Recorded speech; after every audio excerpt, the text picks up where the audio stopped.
بسم اللہ الرحمن الرحیم۔ السلام علیکم ورحمۃ اللہ وبرکاتہ۔ آج آپ سب کی خدمت میں حضور نبی کریم صلی اللہ علیہ وسلم کی ایک بہت پیاری حدیث ہے جو ہماری آنکھیں کھولنے کے لیے کافی ہے۔ آج آپ کی خدمت میں وہ شیئر کرنی ہے۔ اور حضور علیہ الصلوۃ والسلام کی یہ حدیث باقی حدیث کی طرح بندہ جب اس کو پڑھتا ہے تو ایسے محسوس ہوتا ہے کہ کیسے حدیث جو ہے وہ ہمارے کردار کی، ہماری سوسائٹی کی کیسے وہ سی ٹی اسکین کرتی ہے۔ بالکل ایسے ہر چیز سامنے نظر آتی ہے، کسی چیز کو حدیث نے چھپنے نہیں دیا۔ اتنی بڑی یہ حدیث ہے کہ پورے احادیث کے ذخیرے میں سے جس بندے کو یہ حدیث سمجھ آ جائے تو اس کو کوئی اور چیز سمجھنے کی ضرورت نہیں پڑتی۔ اتنی بڑی یہ حدیث ہے، اور یہ اوتھینٹک اور صحیح حدیث ہے۔ صحیح مسلم کے اندر موجود ہے۔ سیدنا ابو ہریرہ رضی اللہ تعالی عنہ نے اس کو بیان کیا ہے کہ ایک مرتبہ نبی علیہ الصلوۃ والسلام نے صحابہ کرام سے سوال کیا۔ آپ نے پوچھا کہ تم جانتے ہو غریب کس کو کہتے ہیں؟ اتدرون من المفلس؟ پتہ ہے تمہیں غریب کون ہوتا ہے؟ تو جیسے کوئی بندہ مجھ سے اور آپ سے سوال کرے کہ غریب کون ہوتا ہے تو جو جواب ہمارے ذہن میں آتا ہے فوراً، ایسے ہی جیسے صحابہ کرام سے سوال ہوا تو جو بات ان کے ذہن میں آئی فوراً تو انہوں نے عرض کر دیا، المفلس فینا من لا درہم لہ ولا متاع۔ اے اللہ کے نبی صلی اللہ علیہ وسلم، ہم تو غریب اس کو کہتے ہیں جس کے پاس پیسہ دولت نہیں ہوتا، دنیا کا سامان نہیں ہوتا، دولت نہیں ہوتی، ہم تو اس کو غریب کہتے ہیں۔ تو حضور علیہ الصلوۃ والسلام نے ارشاد فرمایا کہ نہیں، میری امت کا غریب وہ نہیں ہے جس کے پاس پیسے اور دولت نہیں ہے۔ میری امت کا بینک کرپٹ اور غریب وہ ہوگا من یأتی یوم القیامت بصیام، من یأتی یوم القیامت بصلاۃ وصیام وزکاۃ۔ میری امت کا سب سے بڑا غریب وہ ہوگا جو قیامت کے دن آئے گا تو اللہ فرمائیں گے کہ اس کی عبادات کی رپورٹ لے کے آؤ۔ اللہ سب جانتے ہیں، لیکن اس آدمی کو بھی دکھانے کے لیے کہ میرے ساتھ کوئی زیادتی نہیں ہو رہی، میرا سارا ریکارڈ میرے ریکارڈ کے مطابق مجھ سے ڈیل کیا جا رہا ہے۔ اللہ اس کا ریکارڈ منگوائیں گے اور اس کی عبادات کو چیک کیا جائے گا۔ اس کی نمازیں چیک ہوں گی تو نمازیں ٹھیک ہیں، اس کی نمازوں کی رپورٹ ٹھیک ہے، پرفیکٹ، تہجد بھی پڑھتا تھا، نفل بھی پڑھتا تھا، نمازیں بھی پڑھتا تھا، کوئی چیز مس نہیں کی۔ پھر فرمایا جائے گا کہ اس کے روزوں کی رپورٹ لے کے آؤ، تو روزوں کی رپورٹ بھی پرفیکٹ۔ پھر حکم ہوگا کہ اس کی زکوٰۃ کی رپورٹ لے کے آؤ، تو اس کی زکوٰۃ کی رپورٹ بھی پرفیکٹ ہوگی۔ یعنی جو عبادات کا پورشن ہے جب اس کو چیک کیا جائے گا تو وہ ٹھیک ہوگا۔ لیکن اس کے ساتھ ہی اللہ رب العالمین فرمائیں گے اس کی دنیا داری کی رپورٹ لے کے آؤ ذرا۔ یعنی زندگی کے دو حصے ہوتے ہیں نا جس کو ہم نے تقسیم کیا ہوا ہے انفارچونیٹلی۔ ہم سمجھتے ہیں کہ یہ دین ہے اور یہ دنیا داری ہے، اور کچھ چیزوں کا تعلق ہم سمجھتے ہیں کہ دین کے ساتھ نہیں ہے، ہم جیسے مرضی کریں، رب کو اس کے ساتھ کیا تعلق اور دین کو اس کے ساتھ کیا تعلق ہے۔ تو وہاں پہ قیامت کے دن صرف عبادتوں کی رپورٹ نہیں چیک ہوگی، عبادات کی رپورٹ پرفیکٹ ہوگی تو اللہ فرمائیں گے ایک اور بھی اس کی رپورٹ لے کے آؤ، ذرا اس کی دنیا داری کی رپورٹ لے کے آؤ۔ دنیا داری کی جب رپورٹ آئے گی تو اس میں لکھا ہوگا قد شتم ھذا، کسی کو گالیاں دی ہوں گی، اس نے زبان کا گندا تھا، بکواس کرتا تھا، گالیاں بکتا تھا۔ یعنی آپ اندازہ کریں کہ نماز کے ٹائم پہ نماز پڑھتا تھا، روزے رکھتا تھا، زکوٰۃ دیتا تھا، بڑا عبادت گزار تھا، لیکن جب بول چال کی باری آتی تھی، اخلاق کی باری آتی ہے، معاملات کی باری آتی ہے، ڈیلنگ کی باری آتی ہے، تو زبان کا گندا ہے، پہلی بات۔ پھر حدیث اگلی بات مینشن کرتی ہے وَقَذَفَ هَذَا، معصوم بے گناہ لوگوں پر بہتان لگانا، یہ اس کا کام تھا، شرارتیں کرتا تھا،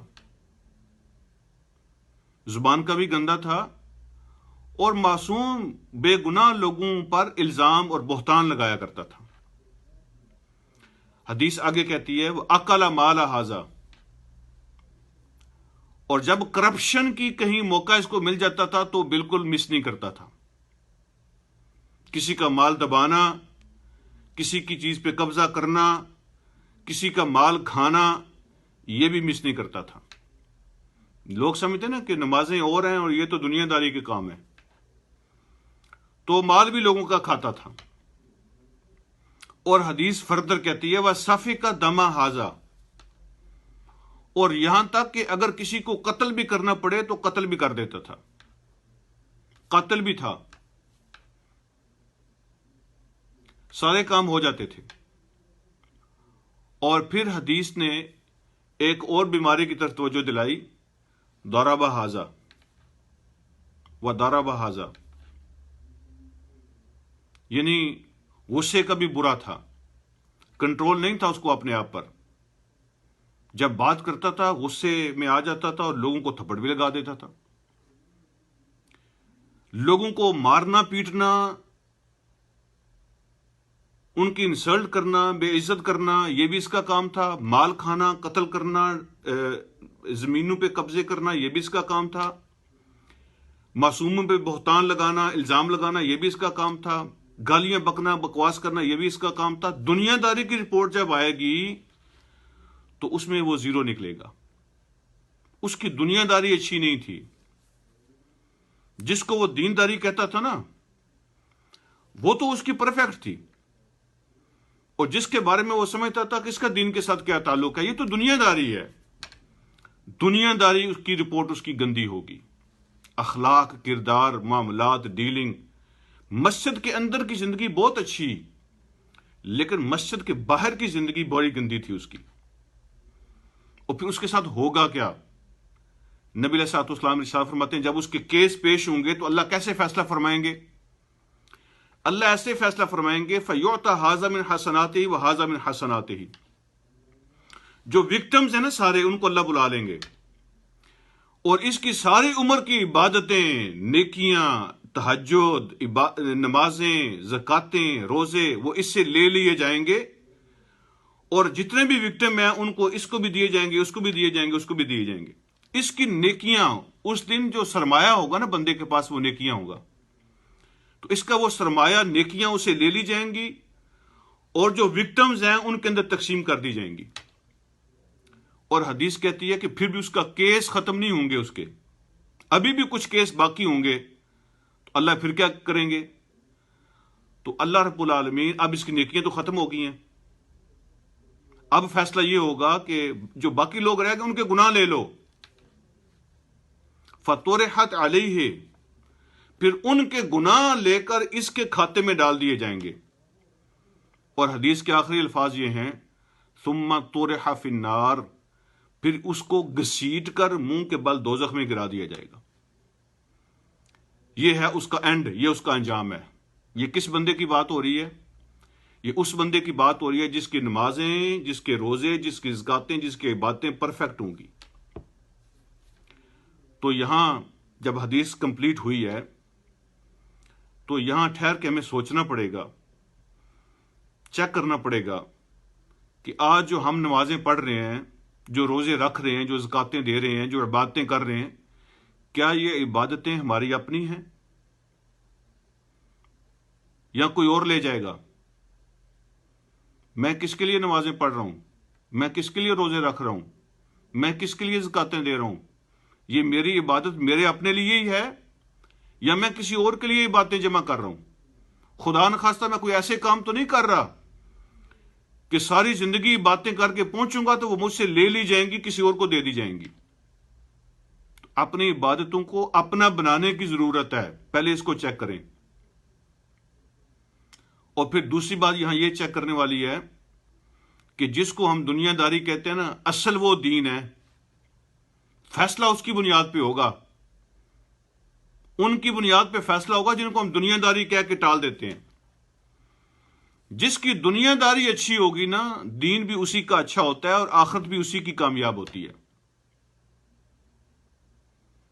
تو دنیا ٹھیک کر لیں، آخرت خود ٹھیک ہو جاتی ہے اور یہ باتیں بچ جاتی ہیں۔ تو حضور علیہ الصلوۃ والسلام نے فرمایا کہ یہ ہے میری امت کا سب سے مفلس، بینکرپٹ آدمی، سب سے غریب میری امت کا وہ ہوگا جو ساری زندگی عبادتیں جمع کر کے لایا اور قیامت کے دن خالی ہاتھ ہوگا، سب کچھ اس سے لے لیا جائے گا، باقی لوگوں کے گناہ بھی اس کے کھاتے میں ڈال دیے جائیں گے، ثم طرح فی النار، پھر اس کو آخر میں کھینچ کے دوزخ میں پھینک دیا جائے گا۔